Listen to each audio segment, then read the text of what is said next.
Bismillahirrahmanirrahim. Assalamualaikum warahmatullahi wabarakatuh. Alhamdulillahirabbil alamin. Allahumma shalli ala sayyidina Muhammad wa ala ali sayyidina Muhammad. Amma ba'du.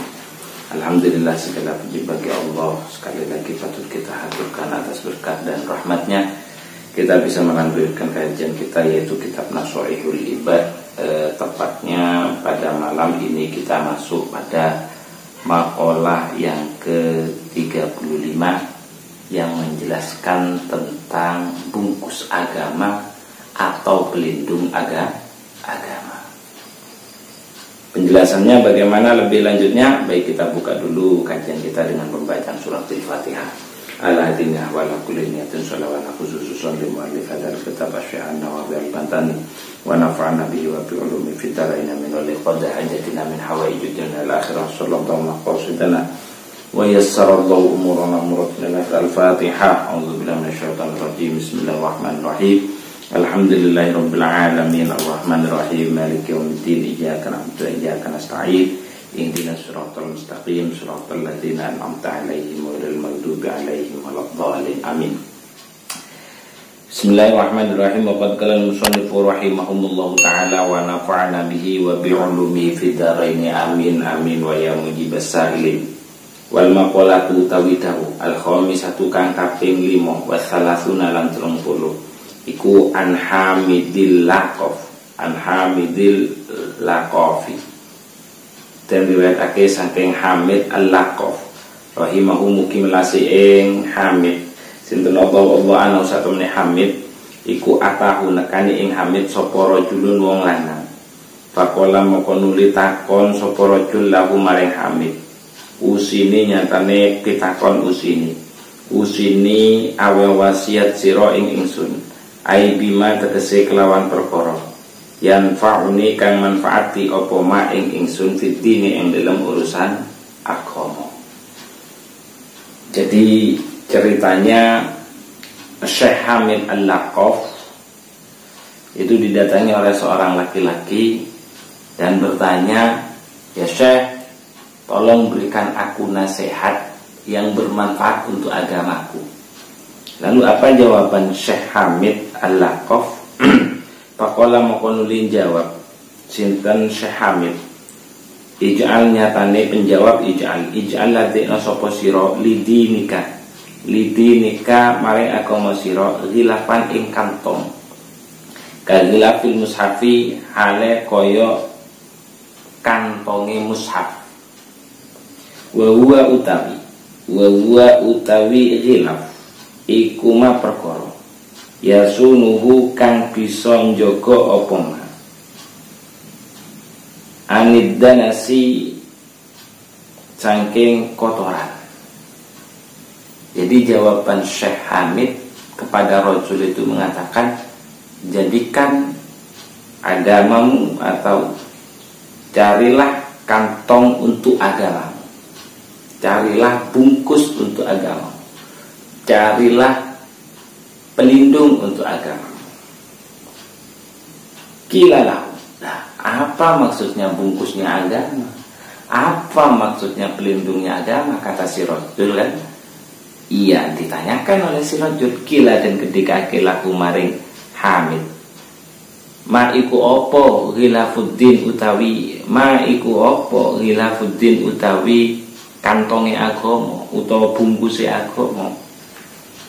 Ditanyakan betul apa itu yang dimaksud oleh bungkusnya agama. Di sini ada penjelasan kata ad-din, dari kata ad-din. Jadi pembungkusnya ada agama. Di sini ada sedikit penjelasan. Fasyari'atu maka utawi syariat min haitsu annaha saking arah sak temene syariat iku tutau den taati apa syariat tu sama den arane apa syariat dinan ing ago ing dinan. Jadi syariat itu ketika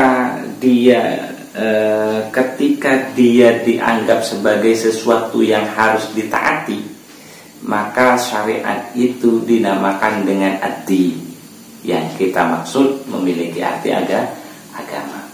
Artinya gini, agama ketika diartikan ketika di bahasa Arab kan menggunakan kata ad-din, berarti yang dimaksud itu adalah agama sebagai sesuatu yang harus ditaati. Kemudian wa min haitsu annaha tujma'u tusamma millatan. Wa min haitsu annaha lan saking arasa temene syariat iku tujma'u bisa ngumpulake tujma'u iku den kumpulake itu sama den arani apa syariat millatan ing millah. Yang kedua adalah ketika syariat itu dianggap sebagai sesuatu yang bisa menyatukan seagama, itu dinamakan dengan millatun. Bahasa Arabnya adalah millatun. Jadi ketika agama ditampilkan menggunakan kata millatun, berarti yang dimaksud itu adalah agama sebagai pemersatu. Wa min haitsu annaha yurja'u ilaiha tusamma madhhaban. Wa min haitsu annaha lan saking arah sak temene syariat iku yurja'u den balikake apa syai' ilaiha maring syariat tusamma den arane apa syariat ik madhhaban ing madhhab. Nah, ketika syariat itu dianggap sebagai sebuah rujukan, sebagai sebuah panduan, maka syariat itu dinamakan dengan madhab. Ya, kadang madhab itu memiliki di dalam bahasa Arabnya, madhab itu kadang memiliki makna agama. Cuman ketika agama ditampilkan menggunakan kata madhab, berarti yang dimaksud adalah agama sebagai sesuatu yang harus dijadikan sebagai rujukan atau harus dijadikan sebagai dasar. Jadi itu makna lain kata ad-din. Berarti di sini itu yang dimaksud ad-din itu sebagai sesuatu yang ditaati. Jadi yang dijadikan, yang perlu pelindung itu adalah ketika agama itu diartikan sebagai sesuatu yang harus ditataati. Lalu apa pelindung agama atau apa untuk agama kan yang ditanyakan? Yang pertama dijawab oleh Syekh Hamid. Qolan jawab sinten Syekh Hamid lahu maring rajul. Ghilafuddin utawi bungkuse agama, pelindung agama atau kantongnya agama. Kutarkul kalami illa ma la budda minhu. Tarkul alami yaiku ninggal gunem illa ma angin ing perkara labudda kang ora kena ora labudda kang ora kena ora apa minhu ma, atau labudda kang ora kena ora apa ma iku minhu saking kalam, wa huwa utawi ma iku ma perkara layak sulu kang ora bisa hasil apa al maksudu maksud min umurid dunya saking perkara dunya illa bihi angin kelawan ma. Jadi yang pertama, pelindung agama itu adalah tidak berbicara kecuali diperlukan. Maksudnya diperlukan bagaimana?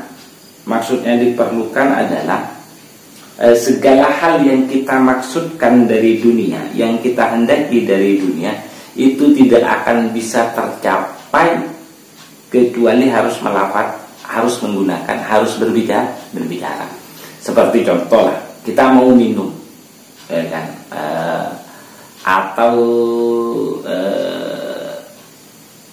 ya wis kita mau minum, atau kita mau membeli sesuatu, maka kita tidak bisa mendapatkan sesuatu itu apabila kita tidak ngomong atau melakukan transaksi. Mas, aku ada tuku, masa langsung tidak paham orang. Jadi itu saja. Aku ada tuku iki cukup. Kalau yang kita butuhkan itu aku ada tuku HP merek iki, warnane iki, sing regane sakmene. Wis, selesai sudah. Cocok beli, tidak cocok sudah. Nggak usah wah mas iki mas terlalu anu, nggak usah sudah. Jadi cocok beli, nggak cocok nggak usah. Kalau cocok tawar, kalau cocok tidak usah. Nggak usah beromongan lebih. Itu yang pertama yang menjadi pelindung agama menurut Syekh Hamid Al-Laqaf. Kemudian yang kedua,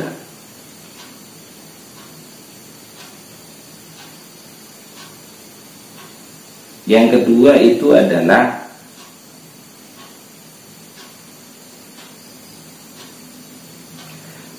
jadi kenapa kok seperti itu? Kenapa kok ucapan itu harus dibatasi harus dibatasi pada sesuatu yang memang perlu harus kita katakan? Karena di sini ada pernyataan dari Nabi Sulaiman atau Luqman.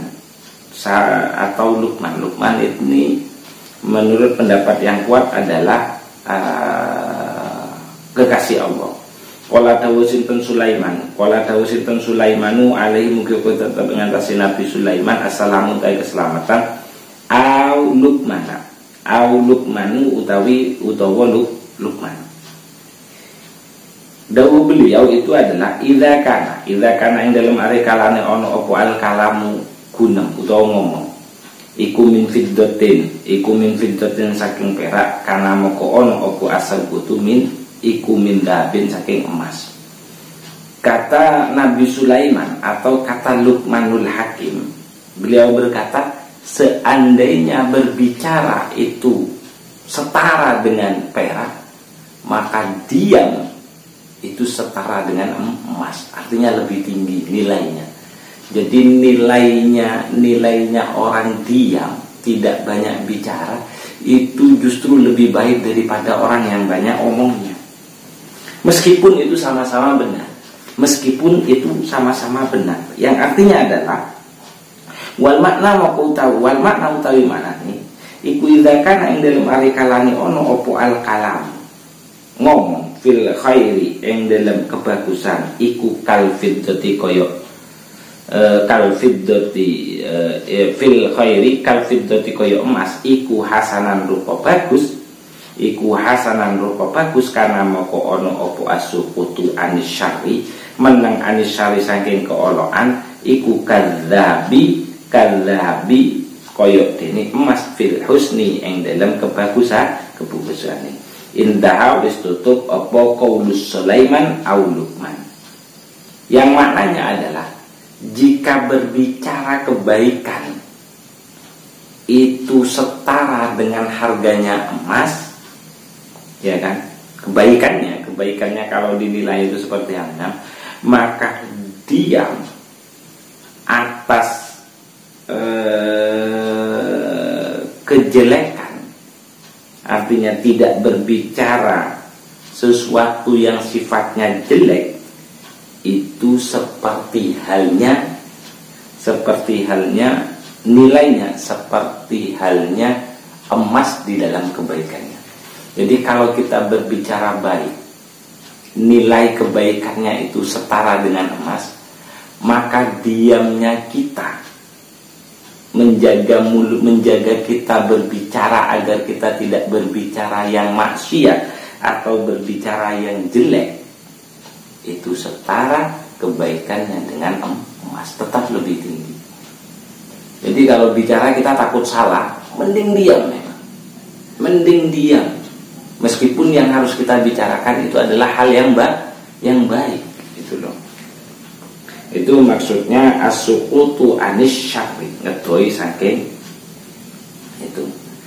Wasaqitu fil haqqi, wasaqitu utawi wong kang menang fil haqqi ing dalam kebenaran iku kanati koyo dene wong ngomong fil batili ing dalam kebatilan. Jadi setiap orang yang berbicara dalam kebenaran, jadi orang yang diam karena ingin dia takut agar dia tetap menjaga kebenarannya, artinya dia takut salah ketika ngomong, itu sama seperti halnya orang yang berbicara menjelaskan tentang kebatilan. Jadi orang yang sedang menjelaskan sama seperti orang yang sedang menjelaskan kebatilan, menunjukkan kebatilan. Artinya ini salah. Jadi karena tiki fil batil, seperti halnya orang yang berbicara dalam urusan kebatilan. Jadi as-saqitu fil haqqi kanafiq fil batil. Jadi cuman untuk urusan kebenaran atau ini untuk urusan kebenaran kok orang itu diam, itu sama seperti dia sedang memberitakan kejelekan. Seperti itu. Jadi as-saqitu fil haqqi kanafiq fil batil. Jadi yang dimaksud di sini itu adalah as-saqitu fil haqqi iku kanafiq fil batil. Orang yang diam karena dia ingin menjaga kebenarannya itu sama seperti orang yang sedang menunjukkan mana yang salah. Itu saja. Hanya saja diam dalam urusan kebenaran itu sama berarti dia sedang menyuarakan kebatilan. Jadi kalau urusan kebenaran itu tetap harus disampaikan, tapi menjaganya diri kita agar tidak diamnya diri kita agar tidak terjerumus kepada kesalahan itu justru lebih baik. Lebih baik.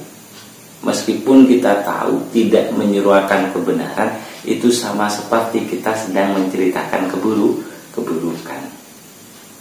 Tapi tetap perlu diketahui bahwasanya diamnya kita karena kita takut salah dalam berbicara itu justru lebih baik.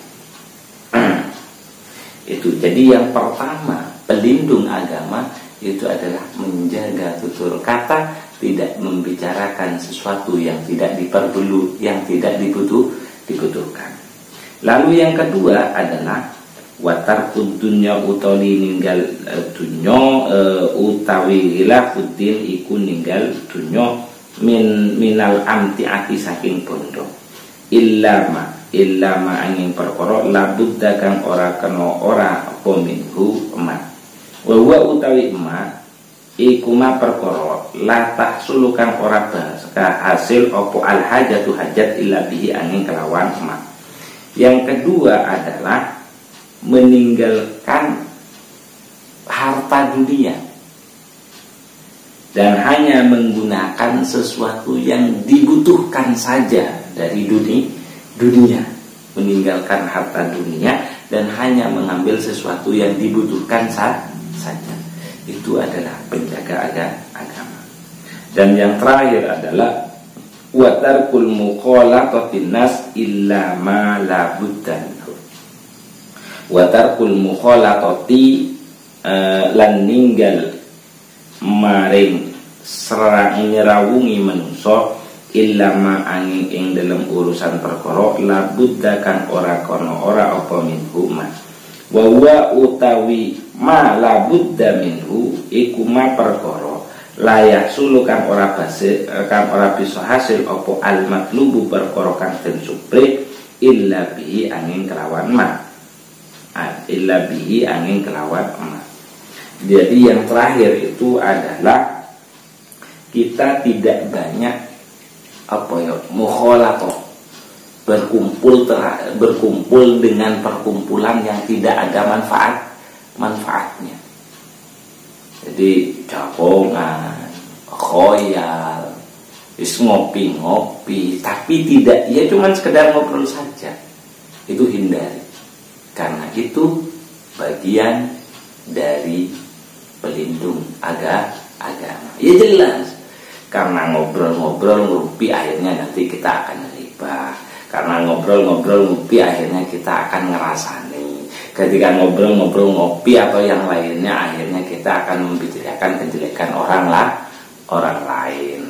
Karena ngobrol ngopi-ngopi yang tidak ada manfaatnya akhirnya kita bisa muncul kesombongan di diri. Nah, jadi tiga hal itu menurut Syekh Hamid Al-Laqaf yang akan menjadi pelindung agama. Sebenarnya penjelasannya masih jelas. Insya Allah dalam pertemuan yang akan datang, manusia itu nanti pembagian manusia dan segala sesuatu yang keluar dari dirinya itu manfaat atau tidak, menurut pendapatnya Syekh Abdul Qadir Jailani. Nah sekarang yang penting dalam pertemuan kali ini di makalah yang ke 35 kita menjelaskan tentang pelindung agama itu ada 3. Yang pertama itu adalah meninggalkan pembicaraan yang tidak perlu, sama seperti hadisnya Nabi, khairul mar'i tarkuhu ma la ya'ni.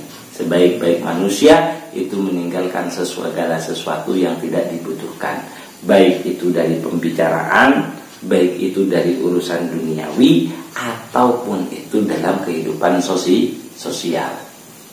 Karena endingnya itu, hadisnya itu. Di sini dirinci pelindung agama itu ada 3. Berbicara seperlunya saja, dunia sesuai dengan kebutuhannya, dan yang terakhir berkumpul hanya untuk kemaslahatan. 3 hal itu yang akan menjadi pelindung dunia. Ini disimpulkan dalam hadisnya Rasul yang berbunyi adalah khairul mar'i tarkuhu ma la ya'ni. Jadi sebaik-baik seseorang, sebaik-baik manusia itu meninggalkan segala sesuatu yang tidak terlalu penting. Itu saja yang bisa saya sampaikan. Kita tutup dengan Al-Fatihah dengan harapan semoga yang kita pelajari senantiasa diberikan kemanfaatan oleh Allah Subhanahu wa taala. Ala hadiniyah wa ala kulli niyatin sholihah wa ala khususan di majlis hadzal kitab. Al-Fatihah. A'udzubillahi minasyaitonir rajim. Bismillahirrahmanirrahim. Alhamdulillahirabbil alamin arrahmanir rahim maliki yaumiddin. Iyyaka na'budu wa iyyaka nasta'in ihdinas siratal mustaqim siratal ladzina an'amta 'alaihim ghairil maghdubi 'alaihim waladdallin. Amin. Bismillahirrahmanirrahim. Wal 'asri innal insana lafi khusrin illa alladzina amanu wa 'amilus solihati wa tawassaw bil haqqi wa tawassaw bis sabr. Allahumma bismillahirrahmanirrahim. Allahumma inni istawda'tuka ma qara'tu fatutru ilayya inda hajati ilaihi subhanakallahumma wa bihamdika asyhadu an la ilaha illa anta astaghfiruka wa atubu ilaik. Akhirat wallahul muwaffiq ila aqwamit thoriq. Assalamualaikum warahmatullahi wabarakatuh.